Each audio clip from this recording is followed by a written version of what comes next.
Hello students, this is Neeraj and we are here to learn the chapter 7 of your science course, that is control and coordination. This is the 7th chapter in science of class 10. Till now we have studied 6 chapters. First 5 chapters were of chemistry and the 6th chapter was life sciences, that falls under biology. This is also under biology. We'll try to move on fast and complete the biology portion, and then we'll move on to the few chapters of physics, starting with light. So let's begin. This chapter is about control and coordination. Chapter का नाम ही बता रहा है system को control में रखना, and coordination means मिलजुल के. जैसे हमारी बॉडी है, right, we have various functions going on inside the body, digestion, respiration, excretion and everything. उसी तरीके से जब हम मूव करते हैं, मूवमेंट होती है हमारी बॉडी में, हम कब मूव करते हैं, there is some change in the environment, right. हम कहीं पे रहना चाहते हैं तो रहते हैं, नहीं चाहते हैं तो वहाँ से हट जाते हैं. जैसे ही बारिश होती है हम दौड़ के भाग जाते हैं कहीं छाए में, ठीक है. कहीं पे डेंजर होता है तो हम निकल लेते हैं वहाँ से. तो ये सब चीज़ें क्या है, अलग अलग काइंड ऑफ मूवमेंट होती है. अब ये जो मूवमेंट हो रही है वो सब क्या ऐसे ही होती है रैंडम? नो, कुछ ट्रिगर होता है, कोई चीज़ें होती हैं जो हमें ट्रिक करती है कि ऐसा करो. तो वो सब चीज़ें कोऑर्डिनेट कौन करता है? जैसे रेस्पिरेशन भी, बॉडी के अंदर की बात करें अगर, तो बॉडी के अंदर भी कंट्रोल एंड कोऑर्डिनेशन होता है. जैसे कि रेस्पिरेशन का क्या काम है? एनर्जी प्रोड्यूस करना. एनर्जी कब प्रोड्यूस होगा? जब ग्लूकोज होगा, क्योंकि उसी से CO2 कंबाइन O2 कंबाइन करता है. तो मान लो अगर डाइजेशन प्रोसेस से ग्लूकोज का प्रोडक्शन अगर नहीं हो रहा है तो ऑक्सीजन रह के भी क्या करेगा? कुछ नहीं कर पाएगा.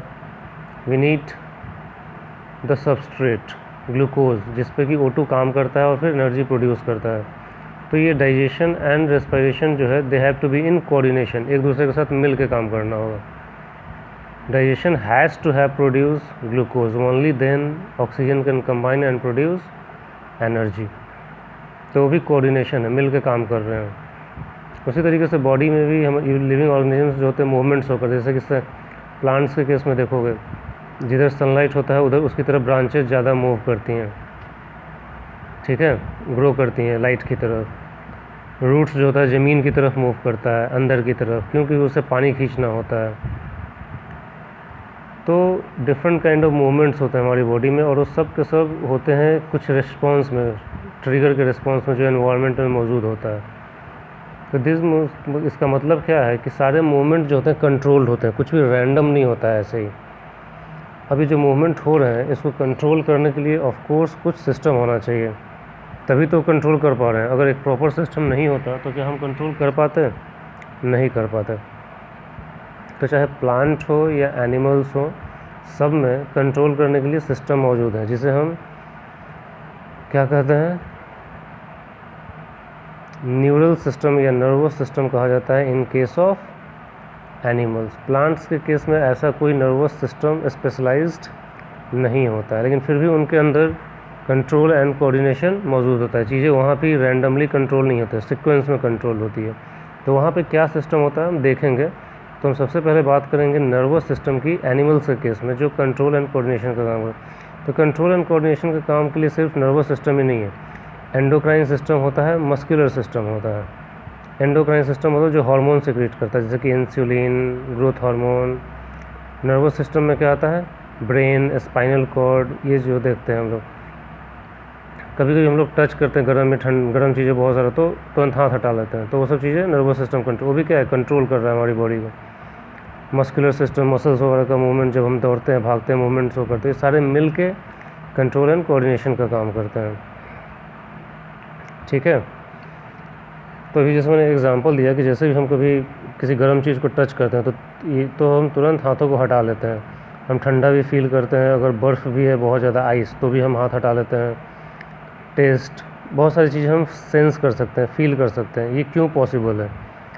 ये जितने भी हमारे सेंस ऑर्गन्स होते हैं उसमें कुछ रिसेप्टर्स होते हैं, ठीक है. जैसे कि टेस्ट के लिए टंग में बहुत सारे रिसेप्टर्स होते हैं जिसे बोला जाता है गुस्टेटरी रिसेप्टर। उसी तरीके से सूंघने के लिए, स्मेल के लिए, उसके लिए नाकों में कुछ रिसेप्टर्स होते हैं जिसे हम बोलते हैं ऑल्फैक्टरी रिसेप्टर्स। ठीक है, तो ये जो रिसेप्टर्स होते हैं, जैसे कि आप कुछ टच करते हो, मैं let me show you some figure. जैसे ये देखो, कुछ गर्म चीज़ें आपने टच किया, तो होता क्या है जब आप टच करते हो तो हाथ में क्या होता है, कुछ रिसेप्टर्स होते हैं स्किन में, लिखा भी है रिसेप्टर्स इन स्किन, वो उसको सेंस करता है और वो ब्रेन को सिग्नल देता है। ठीक है, ये सिग्नल गया और वो हमें इन्फॉर्मेशन देता है कि जल्दी से हाथ हटाओ, हम तुरंत हाथ को हटा लेते हैं। ठीक है, तो इसी तरीके से हमारे टंग में भी गुस्टेटरी रिसेप्टर होता है और ऑल्फैक्टरी रिसेप्टर्स होता है स्मेल वगैरह को सूंघने के लिए। और ये सब के सब सिग्नल किसको भेजते हैं, ब्रेन को। कहाँ के किसको भेजते हैं, ब्रेन को या स्पाइनल कॉर्ड को भेजते हैं। ये देखो स्पाइनल कॉर्ड, ये बताऊंगा ये क्या चीज़ है, बस जस्ट फॉर एग्जांपल समझा रहा हूँ, ये ब्रेन नहीं है। तो इस रिसेप्टर टच करते हैं और वो सिग्नल लेके गया स्पाइनल कॉर्ड को। ठीक है, तो ये जो सिग्नल ले जाने का काम और वापस रिस्पॉन्स के लिए जो आता है कि हाँ हाथ हटा लो, ये सब करने का काम कुछ स्पेशल टिश्यूज़ या सेल्स करते हैं जिसे हम बोलते हैं नर्व सेल या न्यूरॉन्स। हमने टच किया तो हमने क्या बोला, इन्फॉर्मेशन किसको जाता है, ब्रेन को जाता है। तो ये देखो एरो दिया हुआ है, राइट, ये लेके जा रहा है इन्फॉर्मेशन। तो ये इन्फॉर्मेशन लेके जाने के लिए ये जो सिस्टम है इसी को बोला जाता है नर्वस सिस्टम। और ये जिन सेल्स से मिल के बना होता है उन्हें बोला जाता है नर्व सेल्स और न्यूरॉन्स। क्या कहते हैं उन्हें, नर्व सेल और न्यूरॉन्स। तो यही नर्व सेल्स होते हैं आपस में कंबाइन करके क्या बनाते हैं, नर्वस सिस्टम। ठीक है, अब जो नर्वस सिस्टम का जो एक पार्ट होता है क्या, नर्व सेल्स, उसके 3 मेन पार्ट होते हैं। कौन कौन से, dendrite, cell body, axon. Cell body को एक और नाम दिया जाता है साइटोन। क्या, साइटोन। ठीक है, वो इस टाइप का स्ट्रक्चर होता है। ठीक है, एक राउंड टाइप का स्ट्रक्चर होगा इस टाइप का,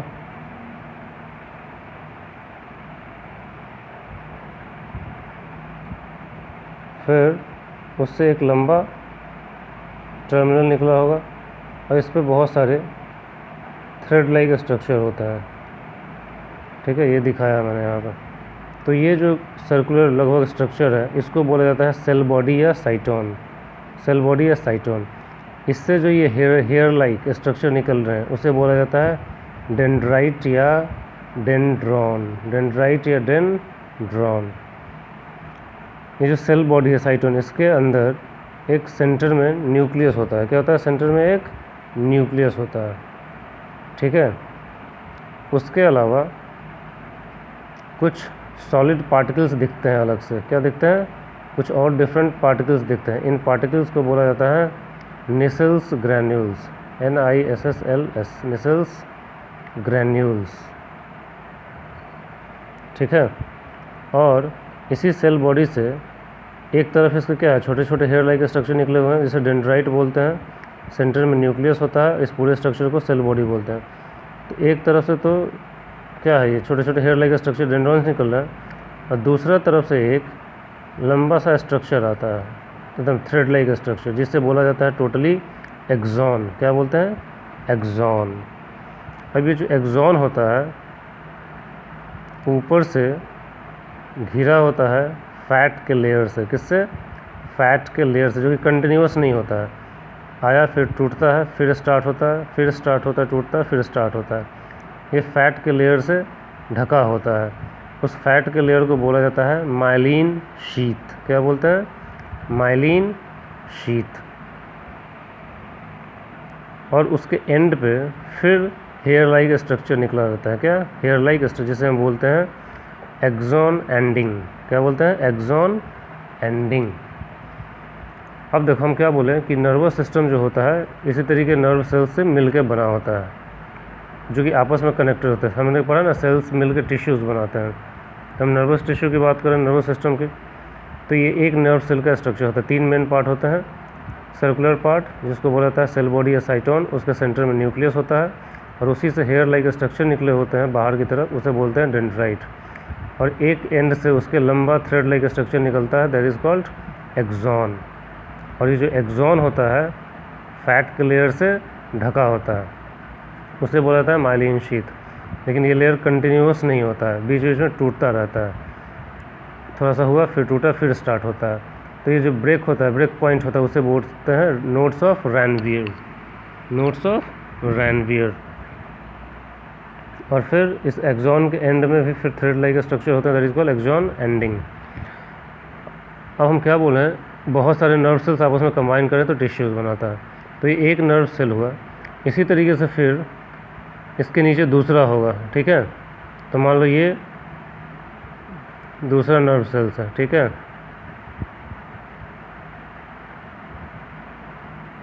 सही से नहीं बना, तो ये एक मान लो दूसरा नर्व सेल है, ऐसे निकला।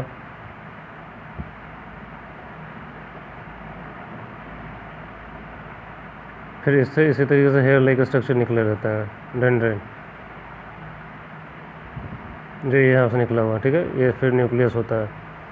होता क्या है, एक न्यूरॉन का ये एक्सॉन एंडिंग और दूसरे न्यूरॉन का डेंड्राइट, यही आपस में क्या होता है, जुड़े होते हैं। लेकिन ये जो जुड़ाव होता है डायरेक्ट नहीं होता है, बीच में खाली पोर्शन होता है जो केमिकल से भरा होता है, ठीक है। डायरेक्ट कांटेक्ट नहीं होता, ये ध्यान रखिएगा, डायरेक्ट कांटेक्ट नहीं होता है। एक नर्व सेल ख़त्म हुआ, फिर बीच में थोड़ा सा केमिकल होगा, फिर दूसरा नर्व सेल स्टार्ट होगा, तो उसका पहले वाले का क्या एक्सॉन एंडिंग और दूसरे वाले का डेंड्राइट, ये आपस में एक दूसरे के क्लोज कांटेक्ट में होते हैं। किसके क्लोज कांटेक्ट में, लेकिन जुड़े नहीं होते हैं डायरेक्टली। तो इनका जो ये पॉइंट होता है मिलने का, इसे बोला जाता है साइनेप्स। क्या कहते हैं, synapse, this is called synapse, ठीक है। अब हमने देखा कि अभी बताया था यहाँ पे, ये देखिए ये स्ट्रक्चर है, सेल बॉडी होता है, इसी को साइटोन बोलते हैं, उसी से हेयर लाइक स्ट्रक्चर निकला होता है जिसे डेंड्राइट बोला जाता है। और एक दूसरे एंड से एक्सॉन होता है, एक्सॉन जो होता है कवर्ड होता है फैट लेयर से, जिसे माइलिन शीथ बोलते हैं, जो कंटिन्यूस नहीं होता है, ब्रेक होता है बीच बीच में। इसी ब्रेक वाले पॉइंट को बोला जाता है nodes of Ranvier, nodes of Ranvier. Cell body को एक और नाम देते हैं साइटोन। तो ये ख़त्म हो और इसको नर्व एंडिंग या एक्सॉन एंडिंग बोलते हैं। अब जो दूसरा, इसके नीचे जो दूसरा नर्व सेल होगा उसका यहाँ से शुरू होगा, तो उसका क्या होगा, इस तरीके का स्ट्रक्चर, ठीक है।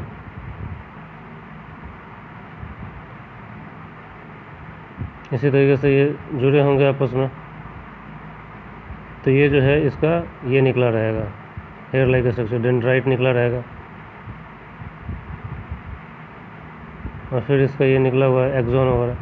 तो यही मैं बोल रहा हूँ, एक नर्व का एक्सॉन एंडिंग या नर्व एंडिंग और दूसरे का डेंड्राइट, ये सब आपस में क्लोज कांटेक्ट में, लेकिन डायरेक्टली टच नहीं करते हैं, बीच में केमिकल्स होते हैं।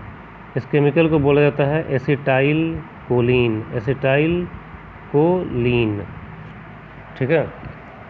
हमने बोला अभी कि जैसे हम किसी गर्म चीज़ को टच करते हैं तो रिसेप्टर्स सेंस करते हैं कि गर्म चीज़ है, और वो ट्रांसफ़र कर देते हैं किसको, नर्व सेल को।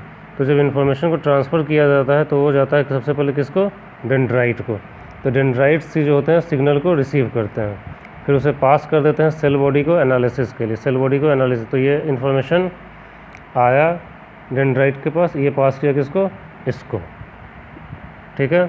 फिर ये मूव अलोंग एक्सिस, मतलब अपने सीक्वेंस में मूव करता है, रीचेज नर्व एंडिंग, फिर इसी में मूव करते करते ये नर्व एंडिंग पहुँचता है, फिर वो दूसरे एक्सॉन को पास कर देता है, ठीक है। ये जो सिग्नल मूव करता है वो इलेक्ट्रिक फॉर्म में होता है, मतलब आयंस के फॉर्म में, आयंस कैरी करते हैं उसे, ठीक है। सोडियम एंड पोटेशियम ये आयंस सिग्नल को कैरी करते हैं।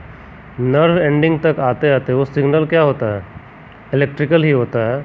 अब उसको दूसरे न्यूरॉन को ट्रांसफ़र करना है, हम क्या बोले, एक का एक्सॉन एंडिंग और दूसरे का डेंड्राइट आपस में क्लोज कॉन्टैक्ट में होता है, लेकिन बीच में क्या होता है, लिक्विड होता है, केमिकल। तो ये ट्रांसफ़र कैसे होगा, होता क्या है, जैसे ही इलेक्ट्रिकल सिग्नल यहाँ पहुँचता है, इलेक्ट्रिकल सिग्नल यहाँ पहुँचा, यहाँ पे एक एसिटाइल कोलिन केमिकल होता है, वो रिलीज़ होता है और ब्रेक हो जाता है। क्या रिलीज़ हो जाता है और ब्रेक हो जाता है। तो जैसे ही ब्रेक होता है वो सिग्नल इस दूसरे वाले डेंड्राइट को पहुंचा देता है। ठीक है, मतलब इलेक्ट्रिकल सिग्नल जो होता है कन्वर्ट किस में हो जाता है, केमिकल सिग्नल में। एसिटाइल कोलिन रिलीज़ होता है और ब्रेक भी होता है। ठीक है, और वही चीज़ क्रॉस कर जाता है इस पॉइंट ऑफ सेपरेशन को, या कॉन्टैक्ट जो भी बोलो। तो यहाँ का सिग्नल इस दूसरे डेंड्राइट को ट्रांसफ़र हो जाता है, क्रॉस करता है गैप या साइनेप्स को, और फिर वापस इलेक्ट्रिकल सिग्नल जनरेट हो जाता है डेंड्राइट में। फिर वही मूव करेगा, फिर नर्व एंडिंग आएगा तो फिर तीसरे को ट्रांसफ़र करेगा। यही continuous still transfer of effects to give response. ऐसे ही करते करते इन्फॉर्मेशन चला जाता है किसको, ब्रेन के पास, और ब्रेन के से पास तुरंत वापस इन्फॉर्मेशन आता है कि हाथ को हटा लो। ठीक है, तो हाथ हटाने का काम करता है मसल्स करता है। तो मसल्स और ग्लैंड, कभी कभी जैसे बॉडी के अंदर डाइजेशन हो रहा है तो डाइजेशन के लिए क्या चाहिए, एंजाइम सिक्रीट होना चाहिए, तो उसके लिए भी सिग्नल जाता है। तो वापस इन्फॉर्मेशन आता है ग्लैंड्स के पास, किस सिग्नल आता है कि आप एंजाइम रिलीज़ कीजिए। जैसे ही हम खाना खाते हैं वो एक सिग्नल होता है, ट्रिगर होता है, तो वो रिलीज़ करते हैं। तो मसल्स और ग्लैंड्स को बोला जाता है इफेक्टर्स। क्या बोलते हैं, इफेक्टर, मतलब वो इफ़ेक्ट लाते हैं ब्रेन के दिए हुए सिग्नल से, वो बताते हैं क्या इफ़ेक्ट लाना है। ठीक है, तो इस तरीके से ये काम करता है, नर्वस सिस्टम मूव करता है। साइनेप्स, मैंने बताया साइनेप्स क्या होता है, axon ending of one neuron is connected to the dendrite of next neuron, उसी के जंक्शन को बोला जाता है साइनेप्स। जो मैंने बताया, ये एक न्यूरॉन है, उसके बाद दूसरा न्यूरॉन शुरू होता है, तो पहले वाले नर्व सेल का एक्सॉन एंडिंग और दूसरे वाले का डेंड्राइट आपस में कांटेक्ट में होते हैं। यहाँ पे डायरेक्ट कांटेक्ट नहीं होता, ध्यान रखिएगा, टच नहीं करते हैं। तो जहाँ पे ये दोनों मिलते हैं उसी को बोला जाता है साइनेप्स। ये इसके पास एक केमिकल बहुत ज़्यादा होता है जो मैंने अभी बताया, एसिटाइल कोलिन, यही ट्रांसफ़र करता है सिग्नल को एक न्यूरॉन से दूसरे न्यूरॉन की तरफ। डेंड्राइट्स होते हैं सिग्नल को रिसीव करते हैं, साइटोन उसे प्रोसेस करता है, वापस वो एक्सॉन में नीचे की तरफ ट्रैवल करता है और एसिटाइलकोलिन को ट्रांसफ़र देता है, फिर एसिटाइलकोलिन दूसरे को ट्रांसफर, यही प्रोसेस कंटिन्यू करता है और सारा इन्फॉर्मेशन पहुंचता है कहाँ पे, ब्रेन के पास। ठीक है, और ब्रेन हमें वापस सिग्नल देता है कि ऐसा करो वैसा करो।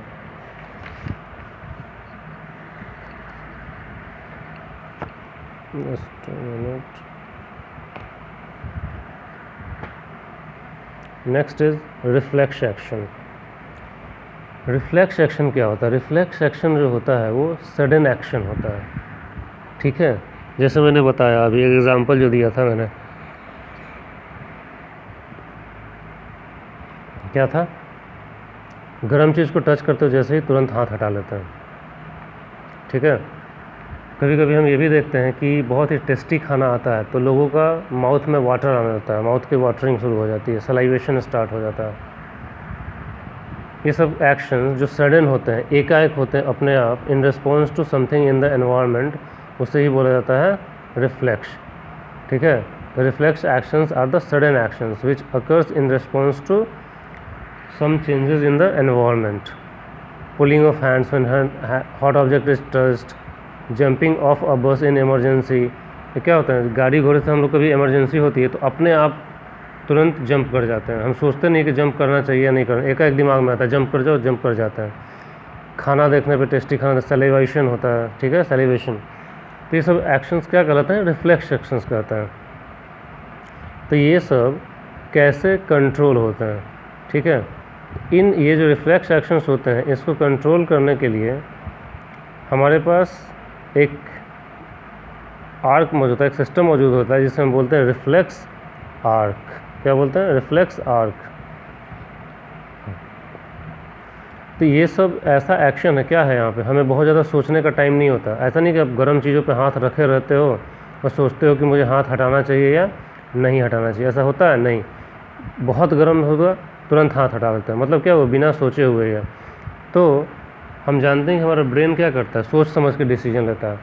तो अब ये इन्फॉर्मेशन अगर मैं ब्रेन को दूँ अगर, तो जब तक वो सोचेगा समझेगा तब तक तो हाथ तो मेरा जल जाएगा। तो हमारे पास कुछ एक ऐसा सिस्टम भी होता है जो बहुत ज़्यादा सोचने पे विदाउट थिंकिंग काम करता है, ठीक है। क्योंकि ये एक्शन क्या होना चाहिए, बहुत फास्ट होना चाहिए। अगर हम थिंकिंग प्रोसेस में जुड़ जाएंगे तो हमें क्या हो जाएगा, सीरियस डैमेज हो जाएगा। तो इसके लिए हमारे बॉडी में एक रिफ्लेक्स आर्क है। क्या है, रिफ्लेक्स आर्क है, जो इस प्रॉब्लम को ख़त्म कर देता है कि बहुत ज़्यादा सब जगह सोचने की ज़रूरत नहीं है।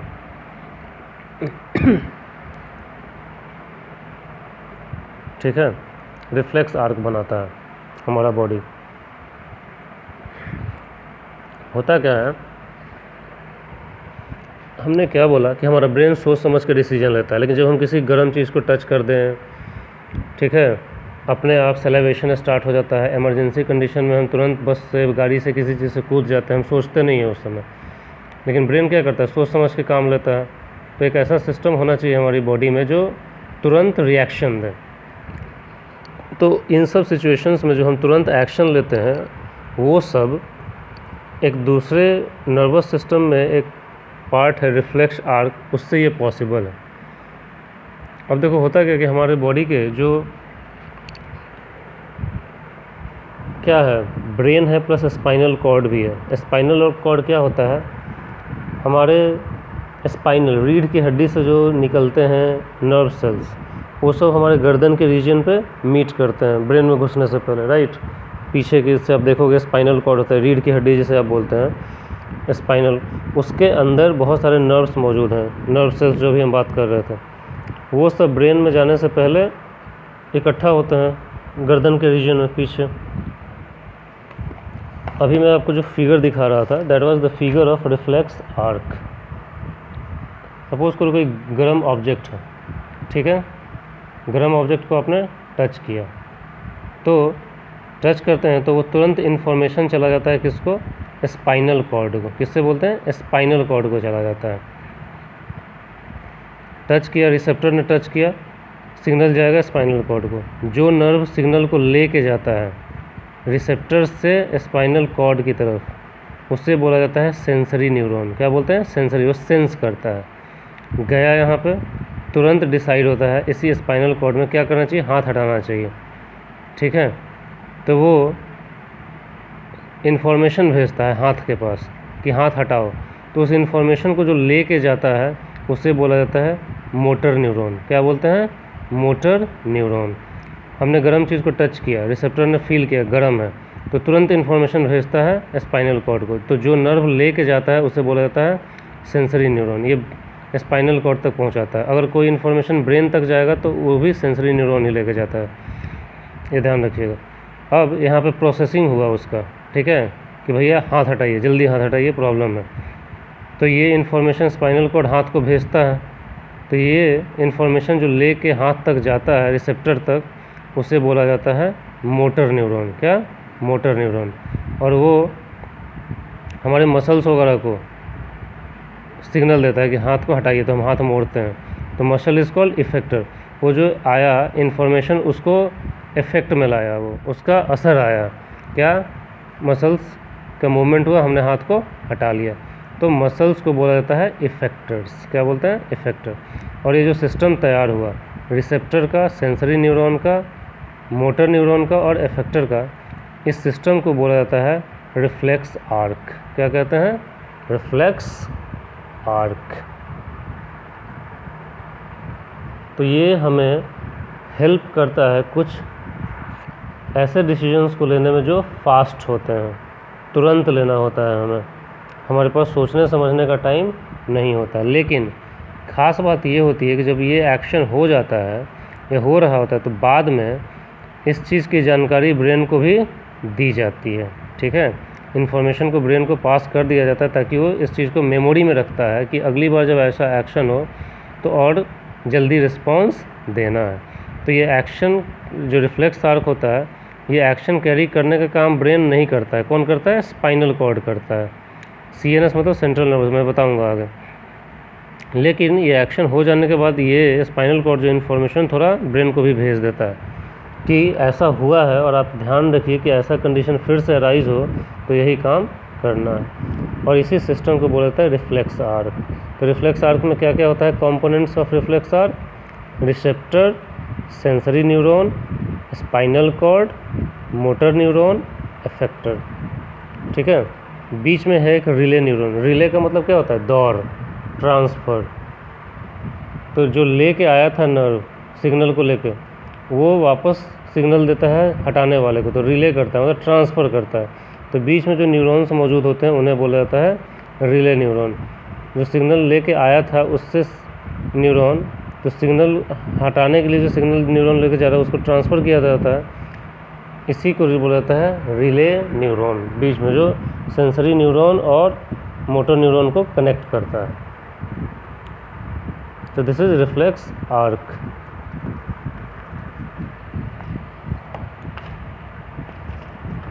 यही चीज़ मैंने लिखा है। इसमें बहुत ही थॉट प्रोसेस की ज़रूरत नहीं होती है, तुरंत एक्शन दिया जाता है, लिटिल या नो थॉट प्रोसेस होता है। ठीक है। अब हम बात करेंगे ब्रेन की। नर्वस सिस्टम का मेन कंपोनेंट क्या है? ह्यूमन ब्रेन है। ठीक है।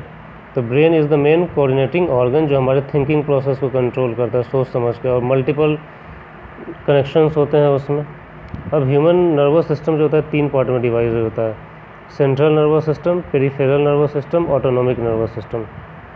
सेंट्रल नर्वस सिस्टम के 2 पार्ट होते हैं, ब्रेन और स्पाइनल कॉर्ड। जो मैं अभी स्पाइनल कॉर्ड की बात कर रहा था, रिफ्लेक्स आर्क में कर रहा था ना, ये जो मैं बताया अभी, ये स्पाइनल को रिफ्लेक्स आर्क बनाता है। यहाँ पर लिखा हुआ भी है ना, CNS, सेंट्रल नर्वस सिस्टम। ठीक है। अब ब्रेन से बहुत सारे नर्व्स निकलते हैं, उसे बोला जाता है क्रेनियल नर्व्स। और स्पाइनल कॉर्ड से भी बहुत सारे नर्व्स निकलते हैं जिसे बोलते हैं स्पाइनल नर्व्स। इसके अलावा विसरल नर्व्स होते हैं। तो ये तीनों चीज़ें नर्व्स मिलकर बनाती हैं peripheral nervous system, PNS। Central nervous system CNS, brain and spinal cord. इनसे जो नर्व निकलता है वो बनाता है peripheral nervous system: cranial nerve, spinal nerve, visceral nerve. Cranial nerve brain से निकलते हैं, स्पाइनल नर्व स्पाइनल कॉर्ड से। क्रेनियल नर्व 12 पेयर्स होते हैं, स्पाइनल नर्व 31 पेयर होता है। इसके अंदर भी दोनों चीज़ें होती हैं, सेंसरी न्यूरॉन और मोटर न्यूरॉन। इसमें भी सेंसरी और मोटर होता है। सेंसरी मतलब जो इन्फॉर्मेशन ब्रेन तक ट्रांसफ़र करता है, और मोटर मतलब जो ब्रेन से इन्फॉर्मेशन लेके इफेक्टर को देता है कि हाँ ऐसा करो। स्पाइनल में भी वही होता है, सेंसरी होता है, दिखाया मैंने, जो इन्फॉर्मेशन को लेके स्पाइनल कॉर्ड तक जाता है। और मोटर फंक्शन होता है, न्यूरॉन मतलब वो बताता है कि क्या करना है, क्या रिजल्ट देना है। ठीक है। और एक तीसरा टाइप होता है ऑटोनॉमिक नर्वस सिस्टम, जिसमें सिंपैथेटिक और पैरासिम्पैथेटिक नर्व्स आते हैं। मैं बताऊंगा ये क्या होते हैं।